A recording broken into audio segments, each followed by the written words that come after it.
Hello guys, welcome back to ice anime 7. இந்த video என்ன பார்க்க போறோம்னா ரேனகரி மாடலோட அடுத்த எபிசோட் தான் गाइस பார்க்க போறோம். இந்த அனிமேவோட ப்ரீவியஸ் எபிசோட்லாம் நீங்க பார்க்கல அப்படிங்கிற பட்சத்துக்கு நம்ம சேனலோட பிளேலிஸ்ட் இருக்கு. மறக்காம அது எல்லாத்தையும் செக் பண்ணி பார்த்து இந்த எபிசோட பாருங்க. அப்பதான் உங்களுக்கு இந்த அனிமேவோட ஸ்டோரி லைன்ஸ் எல்லாமே புரியும். சரி ஓகே गाइस, பலவலன் பேசிக்கிட்டு நேரத்தை நடிக்காம நம்ம டைரக்டா இன்னைக்கு எபிசோட்குள்ள போவோம். போன எபிசோட்ல நிறைய என்ஜாய் பண்ணக்கூடிய விஷயங்கள்லாம் நடந்திருக்கும். அதே சமயத்துல ஹீரோயினியோட பல கியூட்டான சீன்ஸ்லாம் பார்த்துருப்பீங்க. பட் உண்மையாலே அது ஹீரோயினி இல்லை அப்படின்றது தெரிய வந்திருக்கும். ஆனா இதெல்லாம் எப்படி ஹீரோ சமாளிக்க போறான்? ஹீரோவுக்கு இருக்கிற பிரச்சனை இல்லாம இது ஒரு புது பிரச்சனையா வந்து சேர்ந்திருக்கு. ஒண்ணுமே தெரியாத ஒரு குழந்தை ஹீரோவுக்கும் ஹீரோயினிக்கும் நடுவில் வந்து பலியாக போதா? என்ன ஏது அப்படிங்கிறத டைரக்டா இன்னைக்கு எபிசோட்குள்ள போய் தெரிஞ்சுப்போம்.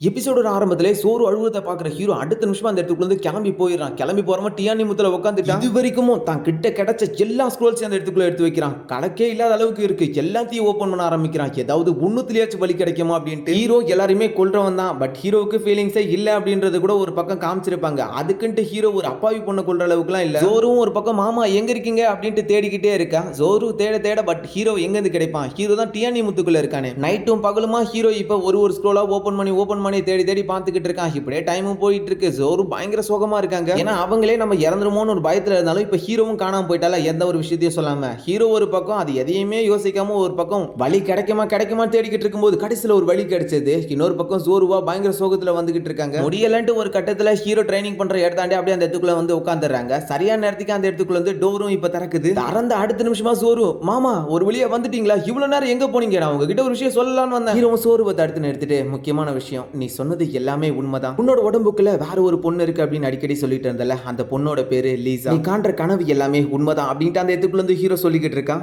அப்படியே ஹீரோனியை பத்தி எல்லாத்தையுமே ஹீரோ அந்த இடத்துக்குள்ள சொல்லிட்டான் போல. அப்படியே ரொம்ப நைட் ஆன மாதிரி காமிக்கிறாங்க. ஜோரு அப்படின்னா நீங்க சொல்றதை வச்சு பார்த்தா என்னோட உடம்புல இருக்கக்கூடிய அந்த லேடி உங்களோட ஒய்ஃப்னு சொல்றீங்களா மாமா? இதை கேட்கிற ஹீரோ, நீயும் அவளும் ரெண்டு பேருமே ஒருத்தங்க தான் நான் இத்தனை நாளா நினைச்சிருந்தேன். ஆனா இப்பதான் எனக்கு தெரியுது நீ வேற அவ வேற. இதை சொன்ன உடனே ஹீரோ மட்டும் இல்லாம அந்த பொண்ணு ரெண்டு பேருமே சேர்ந்தா சுகமாகறாங்க. காரணம் ஹீரோ இந்த பொண்ணை எப்படி பார்த்திருப்பான்னு உங்களுக்கு இத்தனை நாளா தெரிஞ்சிருக்கும். அதே மாதிரி தான் திருமண உடனே ஹீரோ இதுக்கு ஒரு வழி இருக்கு. ஜோருவும் இப்ப ஷாக்கோட பாத்துக்கிட்டு இருக்காங்க என்ன வழியா இருக்குன்ட்டு. ஹீரோ, உன்னோட சோலை நான் சீல் பண்ணி வைக்கிறேன். லீசாவோட நாசைன் சோல் அவேக்கன் ஆகி வெளியே வந்ததுக்கு அப்புறம் இருக்கிற பிரச்சனைகளை எல்லாத்தையும் முடிச்சிட்டு உனக்கான ஒரு உடலை நான் தேடுறேன். உடல் கிடைச்ச அடுத்த நிமிஷமே உன்னோட சோலை நான் அந்த உடலை கூட இணைக்கிறேன். இது எல்லாமே முடிகிற வரைக்கும் கொஞ்ச காலத்துக்கு நீ தூக்கத்துல இருப்ப அப்படிங்கிற மாதிரி அந்த இடத்துக்குள்ள இருந்து ஹீரோ எல்லா விஷயத்தையும் தெளிவா எக்ஸ்பிளைன் பண்ணிடுறான். இந்த இடத்துக்குள்ள ஜோரோட நிலைமை தான் ரொம்பவே கஷ்டமா இருக்கிற மாதிரி தெரியுது. அந்த இடத்துக்குள்ள தான் அவங்க கண்ணெல்லாம் தொடச்சிக்கிட்டு என்ன நினைச்சாங்களோ தெரியல.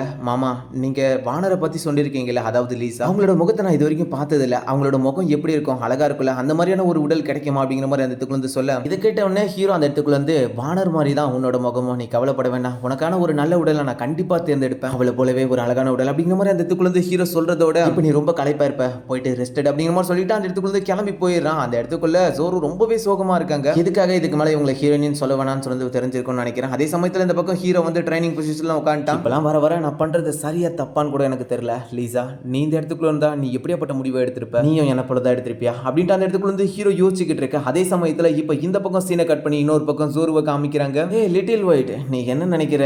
என்னோட வாழ்க்கையை பார்த்து உனக்கு ஒரு மாதிரி வித்தியாசமா தெரியல. இன்னும் கொஞ்சம் காலத்துக்கு நான் தூக்க நிலைமையில இருப்பேனா? அவ்வளவுதான், மாமா சொல்லியிருக்காரு. கொஞ்ச நாளைக்கு நான் தூக்க நிலைமையில இருந்தாலும் எனக்கான உடல் கிடைச்சதுக்கு அப்புறம் திரும்பி நான் தூக்க நிலைமையில நார்மலா வந்துடும். சரி விடு, ஏதோ ஒன்று நல்ல உடல் கிடைக்கும் அப்படிங்கிற சொல்லிக்கிட்டு அந்த இடத்துக்குள்ள, ஹே லிட்டில் ஒயிட், நான் போயிட்டதுக்கு அப்புறம் நீ என்ன மறந்துடலாம் மாட்டியே, என்ன மிஸ் பண்ணுவியா அப்படிங்கிற மாதிரி அந்த இடத்துக்குள்ள வந்து கேட்டுக்கிட்டு, நீ கவலைப்படாத, நான் போகிறதுக்கு முன்னாடி மாமா கிட்ட சொல்லிட்டு உன்னை ரிலீஸ் பண்ண சொல்லிடுறேன். இதெல்லாம் சொல்லிட்டு ஜோரு படுத்த உடனே லிட்டில் ஒயிட்ட பார்க்கணுமே, அது கண்ணில் கண்ணீர் மட்டும் தான் வரல. ஜோரு படுத்து தூங்கிட்டாங்க. அடுத்த நொடியே இப்ப இங்க சீனை கட் பண்றாங்க. லிட்டில் ஒயிட் எந்திரிக்கிறான். எந்திரிச்சு போன அடுத்த நிமிஷமே மலை பகுதியை தான் காமிக்கிறாங்க. எக்கச்சக்கமான இடி மின்னலோட இருக்கு இடம். தீவிரமா யாரோ மலையை நோக்கி அந்த இடத்துக்குள்ள வந்து பயங்கர வேகத்துல ஏறிக்கிட்டு இருக்க மாதிரி தெரியுது. வேற யாரும் இல்ல, லிட்டில் ஒயிட் தான். கற்கள் எல்லாமே இடிஞ்சு கீழே விழுந்துகிட்டு இருக்கு. கஷ்டப்பட்டு ஏறி மேல போறான். இதோட பேரை நாசைன் சோல் ஷேட்டரிங் ஃப்ரூட் அப்படிங்கிற மாதிரி சொல்றாங்க. அடுத்த நிமிஷமே ஜோரு இருக்கக்கூடிய இடத்தை தான் காமிக்கிறாங்க. அந்த இடத்துக்குள்ள சத்தம் வருது. யாரோ அந்த இடத்துக்குள்ள வந்துகிட்டு இருக்க மாதிரி. இதை கேட்டுக்கிட்டு இருக்க ஜோரு திடீர்னு அந்த இடத்துக்குள்ள இருந்து எந்திரிக்கிறாங்க. ஜோரு எந்திரிச்சு பார்த்தோன்னே பயங்கரமான ஷாக்கு. லிட்டில் ஒயிட்டுக்கு உடம்பு ஃபுல்லா பயங்கரமான காயமா இருக்கு. ஏய் என்னாச்சு உனக்கு அப்படின்னு மாதிரி கேட்டுக்கிட்டு இருக்கும்போது ஃப்ரூட்டை கொடுக்குது. இதை சாப்பிடு அப்படிங்கிற மாதிரி அந்த இடத்துல சிக்னல் கொடுத்துக்கிட்டு இருக்க.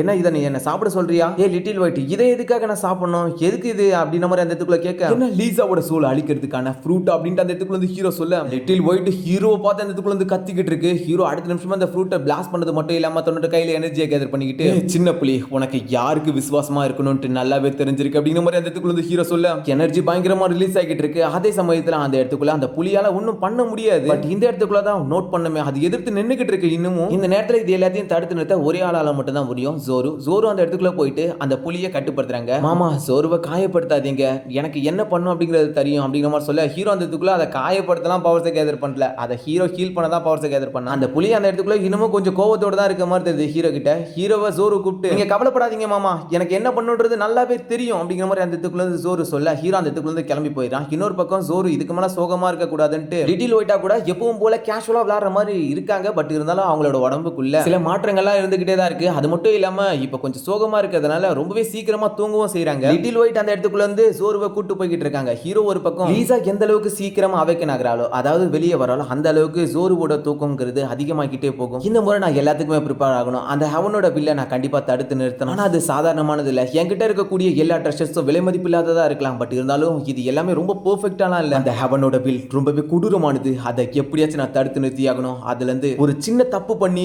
எல்லாத்தையும் அழிச்சிட்டா மொத்தமா போயிடும் எல்லாமே அப்படின்ட்டு அந்த இடத்துக்குள்ள ஹீரோ கடுப்புல நான் எப்படியாச்சும் தடுத்து நிறுத்தும் அப்படின்னு சொல்லிக்கிட்டு அடுத்த நிமிஷமே இப்ப ஹீரோ கிட்ட இருக்கக்கூடிய அந்த டவர்ல எக்கச்சக்கமான ஃபார்மேஷன்ஸ் இப்ப திரும்பவும் ஹீரோ இன்க்ளூட் பண்ண ஆரம்பிக்கிறான். ஃபார்மேஷன் அந்த இடத்துக்குள்ள வந்து பயங்கரமா உருவாக்கிட்டு இருக்கு. ஹீரோ இந்த ஃபார்மேஷன்லாம் கண்டிப்பா இது தடுக்க பத்தாது அப்படிங்கிறது நல்லாவே தெரியும். பட் இதுக்கு மேலேயே ஹீரோ எந்த மாதிரியான பிளான்ஸ்லாம் போடுவான்றது தெரியல. இப்ப கரெக்டா இன்னும் 2 வருஷம் ஆயிடுச்சு அப்படிங்கிற மாதிரி தான் போட்டிருக்காங்க. ஹீரோ க்ளோஸ் அப்ல போயிட்டு எதையோ பாத்துக்கிட்டு இருக்கான். லீசாவை தான் பாத்துக்கிட்டு இருக்கான் போல, ஜோருவோட உடம்புக்குள்ள இருக்கக்கூடிய லீசாவை. லீசா நீ அவேக்கன் ஆக வேண்டிய நேரம் வந்துருச்சு அப்படிங்கிற மாதிரி அந்த இடத்துக்குள்ள வந்து ஹீரோ சொல்ல ஏன்னா அவ்வளவு சீக்கிரத்துல நேரம் வந்துருச்சு அப்படிங்கிற மாதிரி தான் எனக்கே இருக்கு ஒரு கட்டத்துல. ஒரு பக்கம் ஜோரு மணி ஆயிட்டு ஹீரோவை கூப்பிட்டா அடுத்த நிமிஷமே ஹீரோ ஜோருக்கு பக்கத்துல வரான். ஹீரோ கிட்ட ஜோரு அந்த மணியை கொடுத்துட்டு நான் திரும்பி வரும்போது இந்த மணியை என்கிட்ட கொடுங்க மாமா அப்படிங்கிற மாதிரி சொல்ல கண்டிப்பா நான் உனக்கு பெர்ஃபெக்ட்டா சூட் ஆகுற மாதிரி ஒரு பாடியை கண்டுபிடிச்சிட்டு நான் கொடுத்த வாக்குறுதியை உனக்கு கண்டிப்பா நிறைவேற்றுவேன். ஜோரு ஹீரோ சொல்ற எதையும் கவனிக்கல. அந்த இடத்துக்குள்ள திரும்பி போய்கிட்டே மாமா உங்களையும் லீசாவையும் பத்தி எனக்கு சொல்ல முடியுமா அப்படியே இந்த இடத்துக்குள்ள வந்து கதை ஆரம்பிக்க தொடங்குது. ஹீரோ பழைய விஷயத்தை யோசிச்சு பார்க்க ஆரம்பிக்கிறான். போதே அவனோட கதையை இப்ப சொல்ல ஆரம்பிக்கிறான். நான்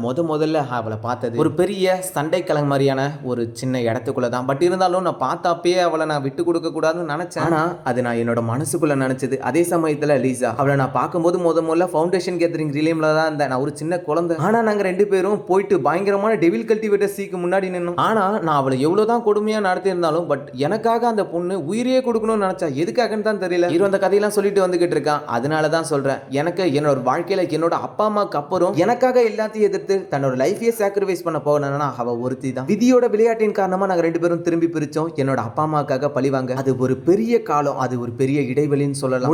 முடிஞ்சதுக்கு அப்புறம் விதியின் காரணமா திரும்பவும் நாங்க 2 பேருமே சந்திச்சோம். ஆனா அந்த சந்திப்பு அது திரும்பியும் விதியோட விளையாட்டு தான். நான் சந்திச்ச அந்த நாள் லீசாவோட லைஃப் ஒட்டுமொத்தமா முடியறதுக்கான அந்த நாளா இருந்துச்சு. இருந்தாலும் நான் இதை விட்டு கொடுக்க விருப்பப்படல. நான் லீசாவை எப்படியாச்சும் அந்த ஹெவன் கிட்ட இருந்து பாதுகாக்கணும். லீசாவை கூட நான் திரும்பியும் ஒன்னு சேரணும், எப்பவும் பிரிய கூடாதுன்றதுக்காக இன்னொரு வழியை என்னோட கையில எடுத்தேன். இருந்தாலும் எங்களுக்கு இப்படியாப்பட்ட ஒரு நிலைமை ஏற்பட்டுச்சு. ஆனா நான் கண்டிப்பா இன்னமும் ஹெவனை எதிர்த்து போராடுறதுல எந்த ஒரு கவலையும் இல்லை. நான் கண்டிப்பா அவளுக்காக அந்த ஹெவனை எதிர்த்து போராடுவேன்ற மாதிரி சொல்லிக்கிட்டு இருக்க. லீசா ஒரு பக்கம் அழுதுகிட்டு இருக்காங்க. கண் கலங்குது. கீழே இருக்கக்கூடிய எல்லாம் வாட்டர்ஸ் அப்படியே மேல எழும்புற மாதிரி காமிக்கிறாங்க. எந்திரிச்சு நிக்கிற ஹீரோ லீசா எந்திரி அப்படின்ற மாதிரி அந்த இடத்துக்குள்ள வந்து சொல்ல உள்ளுக்குள்ளார லீசாவோட கை அந்த இடத்துக்குள்ள வந்து லைட்டா ஷேக் ஆகுற மாதிரி தெரியுது. அப்படியே கண் கலங்கிக்கிட்டு அப்படியே அந்த இடத்துக்குள்ள வந்து தன்னோட கண்ணை திறக்கிறாங்க. உள்ளுக்குள்ளார திறந்த லீசாவோட கண் அப்படியே இப்ப வெளியே இருக்கக்கூடிய ஜோருவோட உடம்புக்குள்ள இப்ப லீசாவா அவங்க அந்த இடத்துக்குள்ள வந்து வெளியே வராங்க. அவங்க எந்திரிச்ச உடனே பக்கத்துல இருக்க ஹீரோ பயங்கர ஷாக்ல பக்கத்துல வந்து உட்காந்துக்கிட்டு இருக்க. லீசாவும் அந்த இடத்துக்குள்ள வந்து தன்னோட கண்ணை திறந்து பாக்குறாங்க. ஹீரோவும் லீசா நீ ஒரு வழியா எந்திரிச்சிட்டியான்ற மாதிரி கூப்பிட அதே சமயத்துல அந்த இடத்துக்குள்ள ஜோருவோட உடல்ல இருக்கக்கூடிய லீசா சீனியர் அப்படின்ட்டு அந்த இடத்துக்குள்ள வந்து ஒரு வார்த்தையை சொல்றாங்க. அவ்வளவுதான் அடுத்த நிமிஷமே அந்த இடத்துக்குள்ள இருந்து ஹெவன்லி கிளைமேட் உருவாக ஆரம்பிச்சிடுது. அந்த இடத்துக்குள்ள இருந்து ஹெவன்லி பெல் திரும்பி வந்துருச்சு. திடீர்னு ஜோரோட உடம்புக்குள்ள இருந்து நீ என்கிட்ட போய் சொல்லிட்டு அப்படின்ட்டு அந்த இடத்துக்குள்ள இருந்து அழுகிற மாதிரி காமிக்க